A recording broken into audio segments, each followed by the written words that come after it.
Hello and welcome to this video, which is part of a series based on content from the new chess book Chess for Life, written by me, GM Matthew Sadler, and by Women's International Master Natasha Reagan, and the book's written for Gambit Publications. One of the things we did in the book was to interview a lot of strong players, and that's always really interesting, as you can imagine, because you get to learn a lot about their particular chess enthusiasms. Now, we interviewed Nigel, who I'm sure needs no introduction, one of England's strongest ever players, and fought Garry Kasparov in 1993 for the World Championship. And he talked at great length and with enormous enthusiasm about the games of Paul Morphy. I thought of Nigel when I later read a book by Sarhan Guliev, an Azerbaijani grandmaster, who wrote a book called Winning Chess Manoeuvres. The point of that book was that Guliev identified certain strategical manoeuvres and then tried to trace their origin back to the first examples in chess literature. And one of the most interesting manoeuvres was a manoeuvre that I thought Robert Fischer had invented.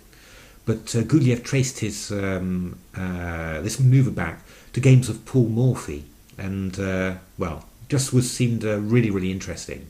So I wanted to show the manoeuvre as Fischer played it. I wanted to show an example from Morphy's games, and then just show you just a brief episode from my game, which makes me slightly less proud, but gives you an idea of how you can apply this in your own games.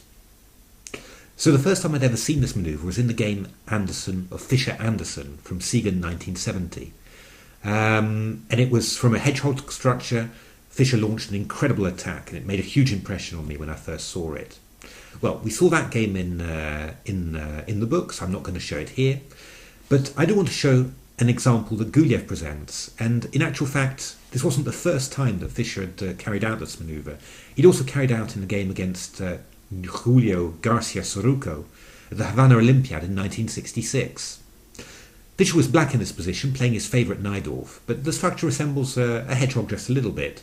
He's got these spiky pawns on f7, e6, d6, b5 and a6, keeping the white pieces at bay. Now, white hasn't played amazingly successfully, and you might expect black here to try and put some pressure on the half-open c-file, rook to c8, maybe knight to c4. Fischer came up with something much more attacking and, really nice.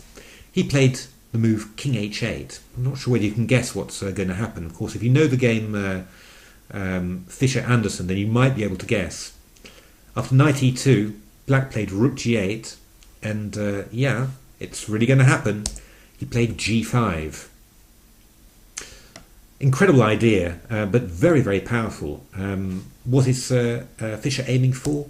Well, he's just doubling up his rooks on the g-file, and he is going to come through with h5 and g4.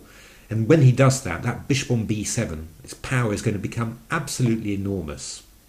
In this game, the opponent didn't put up much resistance. He panicked enormously, gave up a piece, and after knight e4, he realised that he didn't have that much, and he resigned. So, not a very distinguished game from the white point of view, but, a really nice idea, completely unexpected. Now, Guliev traces this idea back to two games of Morphy. Now, one of them against Louis Paulsen I presented in the book, Chess for Life. So I wanted to present the other, which was played against Adolf Anderssen. Very nice game again. Let's take a look at that. And we'll take it up to move 15. Not a great opening, you can say, from the black side, but in those days, opening theory wasn't like it is nowadays. But Morphy had to find a plan here, and you might think of something like f4 maybe, and then knight f3 to e5, or f4 to f5, those sort of plans. What he came up with was very original and quite beautiful. He played king h2, and when you've seen the previous game, you can imagine what's going to happen. When you're thinking about this for yourself in 1858, you've got to applaud the ingenuity and the creativity.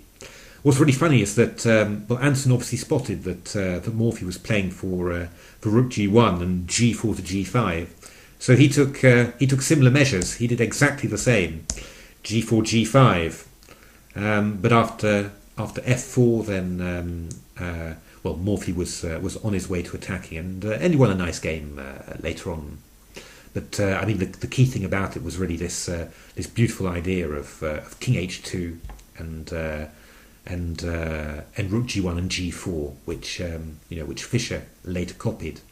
I mean, I do wonder whether Fischer knew the original games, because he was a very big fan of Paul Morphy, really considered him to be best player of all time.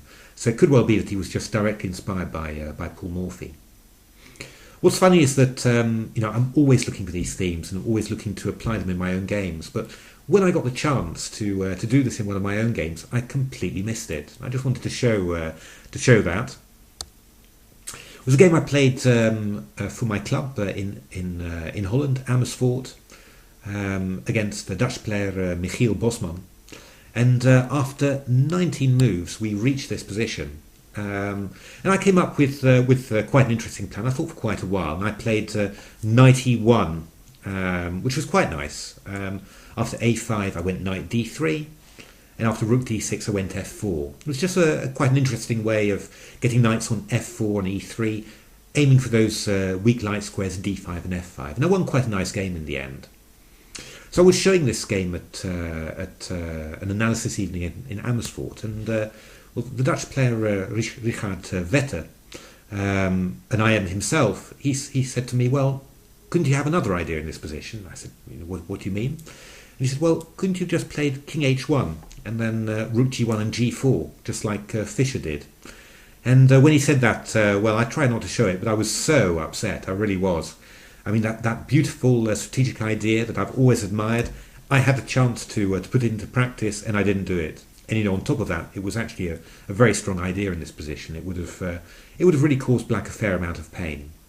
So, well, there we are. I hope that was interesting, and I hope that it inspires you to do better than me in your games, and maybe apply this idea. And I hope it also gives you a little bit of inspiration to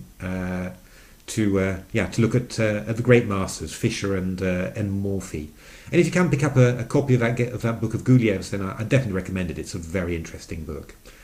So, well, I hope you enjoyed that, and happy reading.